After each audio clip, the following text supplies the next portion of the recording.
ফুরফুরা শরীফের তোয়া সিদ্দিকী সাহেবকে কতটা বিশ্বাস করা যাবে? বিগত কয়েকদিন ধরে সোশ্যাল নেটওয়ার্কে দেখছি পীরজাদা তোয়া সিদ্দিকী সাহেব রাজ্য সরকারের বিভিন্ন এমএলএ বা এমপিদের বিরুদ্ধে সোশ্যাল মিডিয়াতে সোচ্চার হচ্ছে। অথচ বিগত দিনে যদি তোয়া সিদ্দিকের অতীত একবার ঘেঁটে দেখা যায়, তোয়া সিদ্দিকী সাহেব তৃণমূল কংগ্রেসকে ভীষণ সাপোর্ট করেছে। বিশেষ করে 2009 যখন বামফ্রন্টের শেষের দিকে বামফ্রন্ট সরকারকে পরিবর্তন করে তৃণমূল সরকার গড়ার জন্য তোয়া সিদ্দিকীর ভূমিকা ছিল বিরল। সেই সঙ্গে সঙ্গে তোয়া সিদ্দিকীকে দেখেছি 2011 রাজ্যে তৃণমূল সরকার ক্ষমতায় আসার পর থেকে 2024 শেষের দিক পর্যন্ত রাজ্য সরকারের বিভিন্ন প্রকল্পগুলো নিয়ে মুসলিম কমিউনিটির মুখপত্র হিসাবে তোয়া সিদ্দিকী সাহেব রাজ্য সরকারকে সাপোর্ট করে গেছে। এমনকি সেই তোয়া সিদ্দিকী সাহেবকে দেখেছি একজন পীরজাদা হওয়ার পরেও ফুটবল টুর্নামেন্টে চলে এসেছে। তোয়া সিদ্দিকী সাহেবকে দেখেছি কলকাতার মেয়র ফিরহাদ হাকিম তার আমন্ত্রণে বিভিন্ন সভা সমাবেশ সেমিনারগুলো অ্যাটেন্ড করতে। রাজ্যের যে সমস্ত ইমাম মুয়াজ্জিনদের ভাতা দেওয়া হয় তাদের নিয়ে রাজ্য সরকার যখন অডিটোরিয়ামে মুখ্যমন্ত্রী সেই সমস্ত ইমাম মুয়াজ্জিনদের ডেকে সমাবেশ করে, সেখানে তোয়া সিদ্দিকী সাহেব আমন্ত্রণ এবং ইমাম মুয়াজ্জিনদেরকে বোঝাচ্ছিলেন। কিন্তু সেই তোয়া সিদ্দিকী হঠাৎ রাতারাতি 2026 নির্বাচন আসতে হাতে গোনা কয়েক মাস বাকি, এখন রাজ্য সরকারের বিভিন্ন এমএলএ বা এমপিদের বিরুদ্ধে সোচ্চার হচ্ছেন। সেই সঙ্গে আর একটা জিনিস আপনাদের বলে রাখি, তোয়া সিদ্দিকীর নিশানায় সিদ্দিকুল্লাহ চৌধুরী, শওকাত মোল্লা সহ বেশ কয়েকজন নেতা এবং মন্ত্রী। কিন্তু এক সময়ে এই শওকাত মোল্লার আমন্ত্রণে যখন ফুরফুরা শরীফের বিভিন্ন পীরজাদারা ইফতার মজলিসে যাওয়া হারাম বলে ফতোয়া দিচ্ছিল, সেই সময় তোয়া সিদ্দিকী সাহেব ইফতার মাহফিলগুলো অ্যাটেন্ড করছিল। এমনকি আমরা দেখেছি ভাঙড়ের মতো জায়গায় যেখানে নওশাদ সিদ্দিকীর আইএসএফ জয়লাভ করে আছে, সেইখানে ইফতার মাহফিলে ফুরফুরা শরীফের 4-5 জন পীরজাদা, বিশেষ করে ইব্রাহিম সিদ্দিকী বারংবার ইফতার মাহফিলে যাওয়াকে হারাম বলছিল। কিন্তু সেই সময়ে ইসমাইল সিদ্দিকী, তোহা সিদ্দিকী, শাহিম সিদ্দিকী সহ বিভিন্ন পীরজাদারা ভাঙড়ের মতো জায়গায় শওকাত মোল্লাকে সাপোর্ট করেছে, ইফতার মাজলিসে এসেছিল। এমনকি ক্যানিং পূর্ব সহ ভাঙড়ের বিস্তীর্ণ জায়গায় তৃণমূল কংগ্রেসের ইফতার মাহফিলগুলোতে পীরজাদাদের ঢল আমরা দেখেছি। ফুরফুরা শরীফের স্বয়ং যখন ইফতার মাহফিলে মুখ্যমন্ত্রী মমতা বন্দ্যোপাধ্যায় এসেছে, সেখানে মুখ্য ভূমিকায় আমরা পীরজাদা তোয়া সিদ্দিকী, কাসেম সিদ্দিকীদের দেখতে পেয়েছিলাম। কিন্তু সেই তোয়া সিদ্দিকী কালের বিবর্তনে আর মাত্র 7 মাস বাকি রয়েছে রাজ্যে বিধানসভা নির্বাচন। এরকম একটা সিচুয়েশনে মুসলিম কমিউনিটির যে সমস্ত নামডাক এমএলএ বা এমপি রয়েছে তাদের বিরুদ্ধে বিষোদ্গার করছে, তাদের এগেনস্টে ভোট দেওয়ার জন্য আহ্বান করছে মুসলিম কমিউনিটিগুলোকে। তাহলে এই জায়গায় কিসের জন্য তোহা সিদ্দিকী সাহেব আজকের বিরোধিতা করছে? আর সত্যি মুসলিম কমিউনিটি তোয়া সিদ্দিকী সাহেবকে কি বিশ্বাস করবে, নাকি কাসেম সিদ্দিকী সাহেব যে পরিকল্পনা নিয়ে রাজ্য সরকারের বিরোধিতা করেছে, বিভিন্ন এমএলএ এমপিদের নাম ধরে বিরোধিতা করেছে, কিন্তু সময় ঘুরতে ঘুরতে দেখেছি সেই কাসেম সিদ্দিকী সাহেব সভাপতির পদ নিয়ে তৃণমূল কংগ্রেসে যোগদান করেছে। এজ ইট ইজ সেমভাবে তোয়া সিদ্দিকী সাহেবকে তো কোনো পদ দেওয়া হয়নি। তোয়া সিদ্দিকী সাহেব রাজ্যের বিভিন্ন এমএলএ বা এমপিদের বিরোধিতা করে তিনিও কি আস্তে আস্তে এই রাজ্য সরকারের কোনো পদ নেবে? আবার কি তিনি রাজ্য সরকারের দিকে ঢলে যাবে, নাকি তৃণমূল কংগ্রেস সরকারের বিরোধিতার দিকে বড় ভূমিকা রাখবেন তোয়া সিদ্দিকী সাহেব? ফুরফুরা শরীফ থেকে রাজনৈতিক দল হয়েছে আইএসএফ, যেখানে মূর্খ জায়গা রয়েছে আব্বাস সিদ্দিকী এবং নওশাদ সিদ্দিকী সাহেব। সেরকম জায়গা থেকে আমরা দেখতে পাচ্ছি তোয়া সিদ্দিকী সাহেব রাজ্য সরকারের বিরোধিতা করে আব্বাস সিদ্দিকীকে কি সাপোর্ট করবে, বা যে সমস্ত পীরজাদারা রাজনৈতিক ময়দানে না এসেও রাজনৈতিকভাবে সাপোর্ট করে অন্য অন্য পীরজাদাদের। এই রাজ্যে 2021 বিধানসভা নির্বাচনের আগে আইএসএফ ফুরফুরা শরীফ থেকে একটি রাজনৈতিক দল গঠন করে। সেই সময় সব থেকে বেশি যদি বিরোধিতা করে পীরজাদা তোয়া সিদ্দিকী সাহেব, নওশাদ সিদ্দিক এবং আব্বাস সিদ্দিকীর বিরোধিতা করেছিল। কিন্তু সেই তোয়া সিদ্দিকী এখন দেখছি রাজ্য সরকারের কয়েকজন এমএলএ বা এমপি বিগত দিনে যাদের হয়ে প্রচার করেছে, যাদের হয়ে বিভিন্ন সময় কাউন্টার দিয়েছে, যাদেরকে সাপোর্ট করে ভিডিও করেছে, কিন্তু আজ তাদের বিপক্ষে গিয়ে প্রতিনিয়ত ভিডিও করছে। বিশেষ করে শওকত মোল্লা, সিদ্দিকুল্লাহ চৌধুরী এবং অন্যান্য কয়েকজন তৃণমূল কংগ্রেসের নেতা লিডারদের বিরুদ্ধে। কিন্তু এক সময়ে ক্যানিং পূর্বে যখন শওকত মোল্লা ভোটে দাঁড়ায় বিধানসভা নির্বাচনে, সেই সময় আব্বাস সিদ্দিকী সাহেব আইএসএফ থেকে সংযুক্ত মোর্চার প্রার্থী দিয়েছিল। সেই প্রার্থীর বিপক্ষে গিয়ে শওকত মোল্লা সাপোর্ট করে তোয়া সিদ্দিকী সাহেব বক্তব্য দিয়েছিল।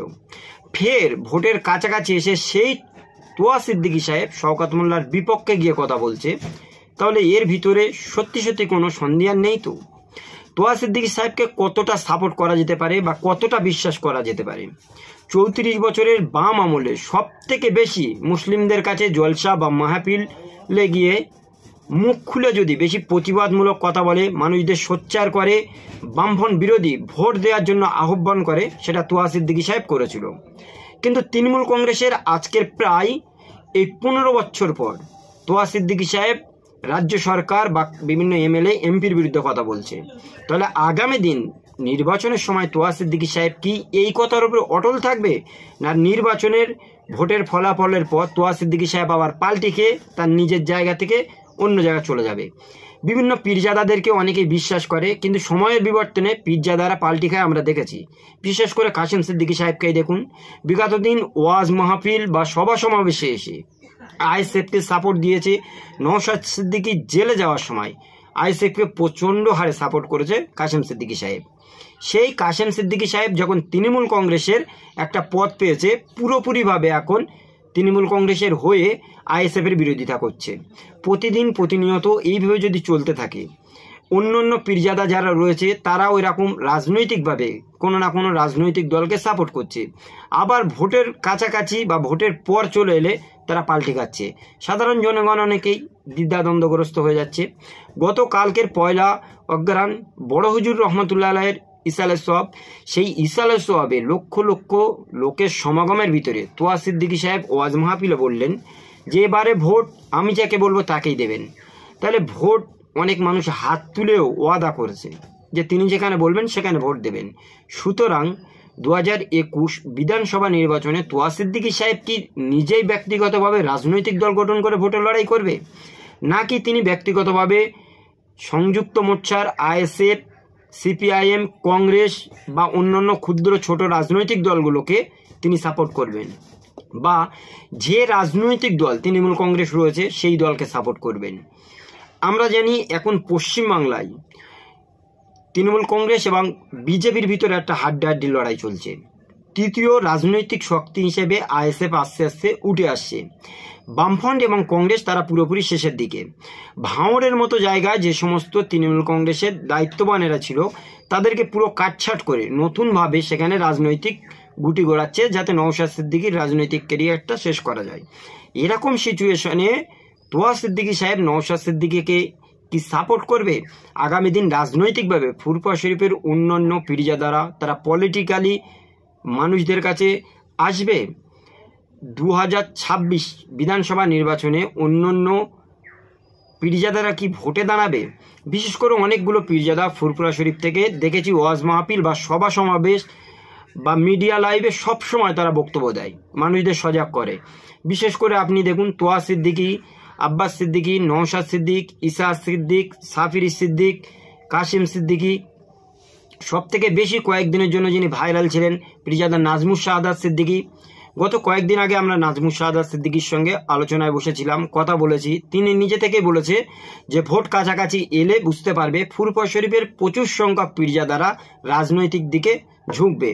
কারণ একটাই, বর্তমান সিচুয়েশনে মুসলিমরা যে প্রবলেম পড়ছে সেই প্রবলেমগুলো হ্যান্ডেল করার জন্য বিজেপির যে বারবারন্ত দিনের পর দিন, আর মুসলিমরা বিজেপির বি টিম হিসেবে একটি রাজনৈতিক দলকে গঠন করতে চাইছে। সেই জায়গায় পীরজাদা নাজমুস শাহাদাত সিদ্দিকী বলছে যে আমাদের ভিতর থেকে বহু ভাইরা এবং তিনি নিজেই রাজনৈতিকভাবে ঝাঁপাবে।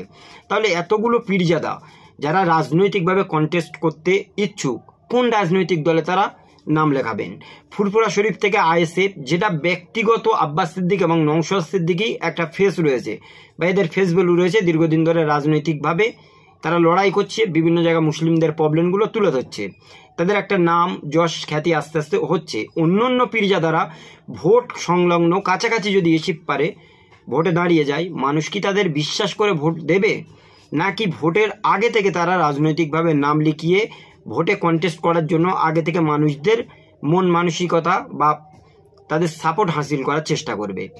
সুতরাং এরকম একটা সিচুয়েশানে যে জায়গায় এখন পশ্চিমবাংলায় একটা ভীষণ দাপট চলছে, বিহারের নির্বাচনটাই দেখুন, যে জায়গাতে মুসলিম ক্যান্ডিডেট যারা রয়েছে, মিম পার্টি থেকে শুরু করে নিয়ে আজাদ সংঘ বা আলাদা, এই সমস্ত দলগুলোকে পুরোপুরি জোটে নেওয়া হয়নি। কংগ্রেস, আরজেডি বা অন্য অন্য রাজনৈতিক দলগুলো, ইন্ডিয়া জোটের বড় বড় রাজনৈতিক দলগুলো জোট করে তারা বিজেপির বিরুদ্ধে গিয়ে ভোটে দাঁড়াচ্ছে। পিকে থেকে শুরু করে সবাই সেখানে জোট করেছে। অথচ হায়দ্রাবাদের আসাদুদ্দিন ওয়াইসি এসে যখন বলেছে যে আমার দলটাকে সঙ্গে নেন, তা নাকি নেওয়া হয়নি। বলা হয়েছে আপনি ধর্মীয়ভাবে মাথায় টুপি মুখে দাড়ি নিয়ে বিভিন্ন ইসলামিক বক্তব্য দেন, সুতরাং আপনি ধর্মীয় গোড়া, সেই জন্য আপনার দলটা নেওয়া হবে না। পশ্চিমবাংলাতেও বামফ্রন্ট, কংগ্রেস, আইএসএফ যদি জোট হয়, এখানে যদি আসাদুদ্দিন ওয়াইসির মিম আসে, তাহলে তাকে কি জোটে নেওয়া হবে না? আগামী দিন যে সমস্ত ক্ষুদ্র ক্ষুদ্র রাজনৈতিক দল রয়েছে তাদেরকে জোটে না নিয়ে, অরাজনৈতিক স্বেচ্ছাসেবী সংগঠন যারা রয়েছে তাদেরকে জোটে না নিয়ে এখানে লড়াই করবে। আর তোয়া সিদ্দিকী সাহেব নতুন কোনো রাজনৈতিক দল গঠন করবে, নাকি আইএসএফের নাম লেখাবে, না কংগ্রেস না সিপিএম থেকে আসবে?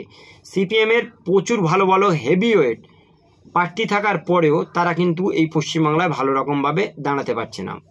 কংগ্রেসের পুরোপুরিভাবে তারা আস্তে আস্তে নিশ্চিহ্ন হয়ে যাচ্ছে। মালদা, মুর্শিদাবাদ কংগ্রেসের একটা গড়, অধীর রঞ্জন চৌধুরীর নিজের এলাকা, কিন্তু সেই জায়গায়ও অধীর রঞ্জন চৌধুরী সেখানে ভরাডুবি হয়ে গেছে। সুতরাং এরকম একটা সিচুয়েশানে রাজ্যের বিভিন্ন জায়গায় বিজেপির নেতা মন্ত্রীরা পাবলিকের কাছে মারধর খাচ্ছে, কারণ পুরোপুরিভাবে বিজেপিকে বয়কট করেছে পশ্চিমবাংলার মানুষরা। এখানে আদি বিজেপি, নব্য বিজেপির ভিতরে একটা ভীষণ দ্বন্দ্ব চলছে। এরকম সিচুয়েশনে যদি সত্যি তৃতীয় ফ্রন্ট হিসেবে ভালো একটা রাজনৈতিক দল গঠন করে মানুষদের সামনে ভালো ভালো কিছু ফেস তৈরি করা যায়, তাহলে আগামী দিন খুব ভালো রকম একটা রাজনৈতিক দল এই পশ্চিমবাংলায় মাথাছাড়া দিয়ে দাঁড়াবে। সেই জন্য আইএসএফ, কংগ্রেস, বামফ্রন্ট সহ সমস্ত ছোট ছোট রাজনৈতিক দলগুলোকে একত্রিত করে, যে সমস্ত পীরজাদারা, যে সমস্ত অরাজনৈতিক স্বেচ্ছাসেবী সংগঠনেরা একত্রিত হওয়ার চেষ্টা করছে, তাদেরকে একত্রিতভাবে যদি ভালো একজনের ফেস নিয়ে, ভালো একজনের মুখকে দাঁড় করিয়ে রাজনৈতিকভাবে ভোটে লড়াই করতে পারে, তাহলে ভালো কিছু দেখা যেতে পারে। কিন্তু তোয়া সিদ্দিকী সাহেবকে যত ভোটের কাছে আসবে আমরা তার আসল রূপ দেখতে পাবো, যে সত্যি সত্যি তোয়া সিদ্দিকী সাহেব কি রাজনৈতিকভাবে কন্টেস্ট করবে, না কোনো রাজনৈতিক দলকে সাপোর্ট করবে। আজকের যে সিচুয়েশান আমরা দেখতে পাচ্ছি, তোয়া সিদ্দিকী সাহেবের জনপ্রিয়তা আব্বাস সিদ্দিকীর থেকে কমে গেছিল, কিন্তু এখন আস্তে আস্তে রাজ্য সরকারের বিরোধিতা বা বিভিন্ন এমএলএ এমপির বিরোধিতা করে আবার জনপ্রিয়তা বাড়াচ্ছে। বামফ্রন্ট সরকারের আমলে তোয়া সিদ্দিকীর যে জনপ্রিয়, যে দাবদাপানি, যে একটা ভালো রকম ফেস ছিল বিগত দিন, সেটা অনেকটা ফিকে পড়েছিল, কিন্তু তোয়া সিদ্দিকী সাহেব আবার আস্তে আস্তে নিজের জায়গায় ফেরত আসছে। সুতরাং 2026 বিধানসভা নির্বাচনে তোয়া সিদ্দিকী সাহেবকে দেখা যাবে বিধানসভাতে হয়তো রাজনৈতিক দল গঠন করতে পারে, বা কোনো রাজনৈতিক দলের সাপোর্ট করতে পারে, বা কোনো রাজনৈতিক দলে তিনি নাম লিখিয়ে ভোটে জয়লাভ করবে কি হারবে সেটা সময়ে বা দেখা যাবে।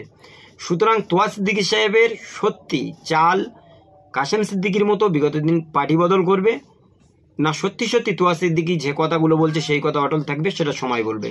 আর আপনারা তোয়া সিদ্দিক সম্পর্কে কি মনে করেন অবশ্যই নিচে কমেন্টে জানাবেন। আজকের এই ভিডিওটি এই পর্যন্তই, দেখা হবে অন্য কোনো দিন অন্য কোনো টপিকে। সকলে ভালো থাকুন, সুস্থ থাকুন, থ্যাংক ইউ।